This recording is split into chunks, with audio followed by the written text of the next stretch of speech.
Do not throw every extra dollar at credit card debt if you have zero emergency savings. That sounds wrong, but going debt first with no cash buffer is how people end up right back on the card they were trying to escape.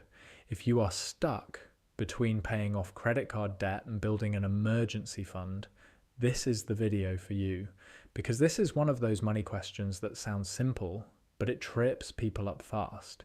You want to stop the crazy interest. You also do not want one flat tire, one doctor bill, or one broken fridge to blow up your whole plan. So in this video, I'm going to show you what should come first, why the answer is not all or nothing, and the simple order that makes the most sense for real life. Let's start with the part nobody loves hearing. Credit card debt is brutally expensive.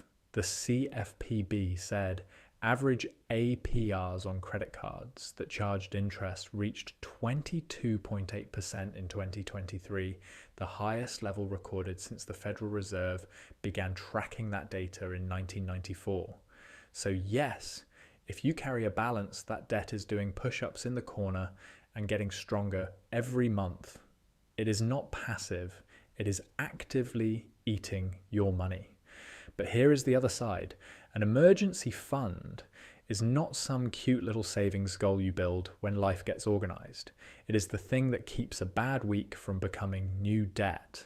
The CFPB defines emergency savings as cash set aside for unplanned expenses or financial emergencies, like car repairs, home repairs, medical bills, or loss of income. And the Federal Reserve found that in 2024, only 63% of adults said they would cover a $400 emergency expense with cash or its equivalent. That means a lot of people are still one surprise away from borrowing, selling something, or just being stuck. So what comes first? Here's the real answer. Minimum payments first, then a small emergency fund, then aggressive credit card payoff, then a full emergency fund. That is the order that makes the most sense for most people. Why? Because going all in on debt with zero cash savings is like trying to bail water out of a boat while ignoring the hole in the bottom. You make progress, then life happens, and boom, the card balance comes roaring back.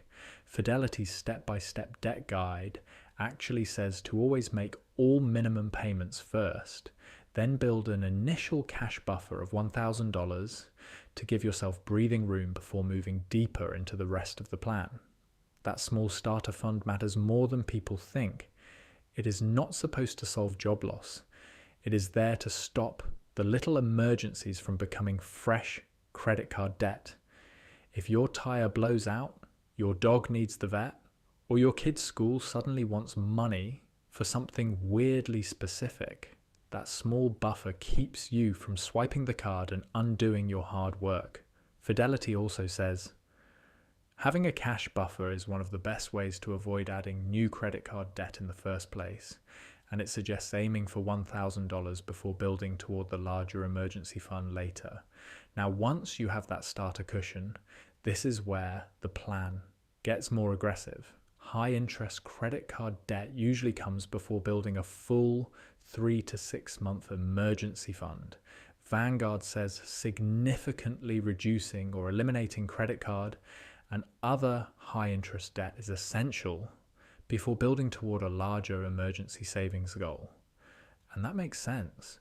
If your card is charging something like 20% or more, every extra dollar you throw at it is basically giving yourself a guaranteed return by removing future interest. That is hard to beat.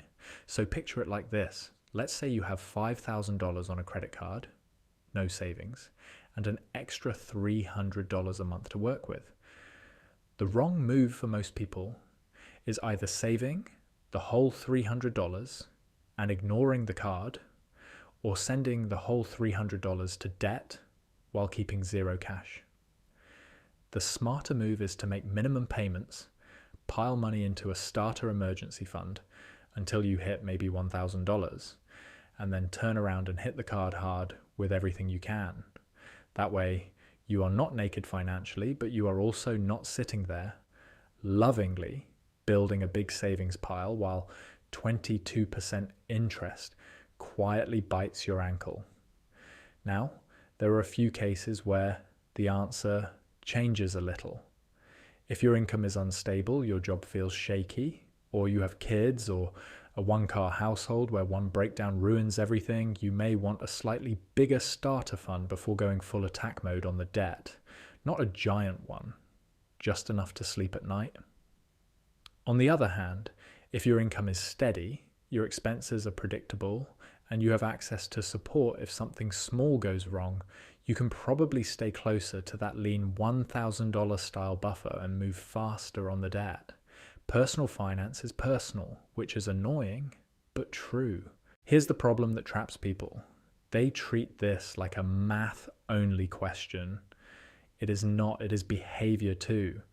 If you build no savings at all, one emergency can shove you back into card debt and make you feel like all your effort was pointless. But if you focus too much on savings and move too slowly on high interest debt, the interest keeps growing and drags out the pain. The Federal Reserve's data shows that among people who could not cover a $400 expense with cash or the equivalent, many said they would put it on a credit card and carry the balance. That is exactly the cycle you are trying to break. So here is the key moment. This is not emergency fund or debt. It is, what size emergency fund do I need before debt becomes the clear priority? That is the real question. And for most people, the answer is not 0. It is also not 6 months. It is a starter cushion first, then debt. That is the middle path people skip because middle paths are boring. And boring does not trend well online. But boring works. Boring keeps you from panicking. Boring keeps the card from growing. Boring is how you win. After the credit card debt is gone, that is when you build the full emergency fund. Fidelity's general guideline is to start with $1,000 and then work towards saving 3 to 6 months of essential expenses. That larger fund is for the big stuff: job loss, major medical bills, or a real income shock. The Federal Reserve found that in 2024, only 55% of adults said they had enough emergency savings to cover 3 months of expenses. So building that bigger cushion still matters a lot. It just usually comes after the high interest card debt is under control. So if you want the short version, here it is. Pay at least the minimum on every debt. Build a small emergency fund first, then attack high interest credit card debt as hard as you can. Then build your full 3 to 6 month emergency fund. That order protects you from small emergencies now and expensive interest over time. It is not flashy, but it is solid, and solid beats stressed out every single time.